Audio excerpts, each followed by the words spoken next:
સુરત મહાનગરપાલિકાના transport chairman Somnath મરાઠેએ BRTS અને city બસમાં સરપ્રાઇઝ ચેકિંગ હાથ ધર્યું અને મુસાફરો પાસેની ટિકિટ તપાસ હાથ ધરવામાં આવી.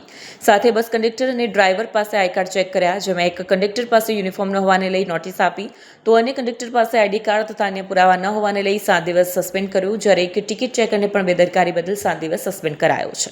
નમસ્કાર, સોમનાથ મરાઠે, પરિવહન સમિતિ અધ્યક્ષ, સુરત મહાનગરપાલિકા.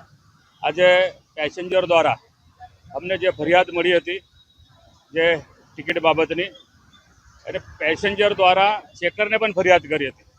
ચેકરો નિયમિત ચેકિંગ કરવા માટે આવતા નથી, તો અમે જે આકાર એજન્સીના ચેકર અને જે કંડક્ટર છે, આજે અમે કોમલ સર્કલ પર જે 105 નંબરની બસને અહીંયા રોકી હતી.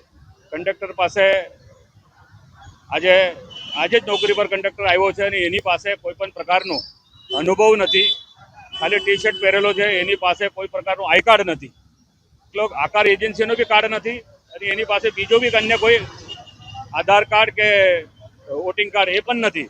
તો એને કેવી રીતે મતલબ આપણે કંડક્ટર માની શકાય? એના કારણે એને પણ અમે 7 દિવસનો સસ્પેન્ડ કર્યો છે.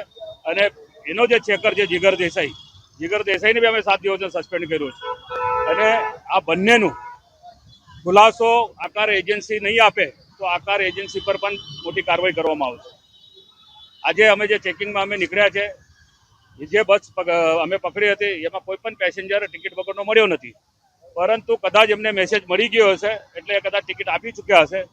પરંતુ કાન ખોલીને કંડક્ટર હોય કે જે અમારી પાસે ફેર કલેક્શનની એજન્સી હશે, કાન ખોલીને સાંભળી લે, ચેકરો બી સાંભળી લે. મારા હાથે લાગશો તો બ્લેક લિસ્ટ કરીશ અને એજન્સી પર પણ કડકમાં કડક કાર્યવાહી કરવામાં આવશે.